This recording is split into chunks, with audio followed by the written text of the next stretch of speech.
جاننے والا ہے۔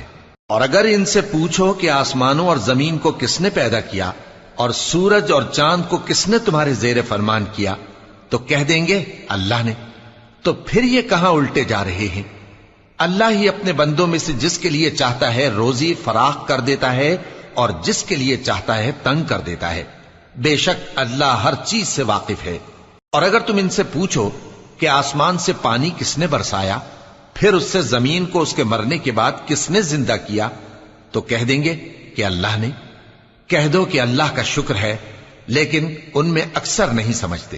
اور یہ دنیا کی زندگی تو صرف کھیل اور تماشا ہے، اور ہمیشہ کی زندگی کا مقام تو آخرت کا گھر ہے۔ کاش یہ لوگ سمجھتے۔ پھر جب یہ کشتی میں سوار ہوتے ہیں تو اللہ کو پکارتے، خالص کرتے ہوئے اسی کے لیے اطاعت کو، لیکن جب وہ ان کو نجات دے کر خشکی پر پہنچا دیتا ہے تو جھٹ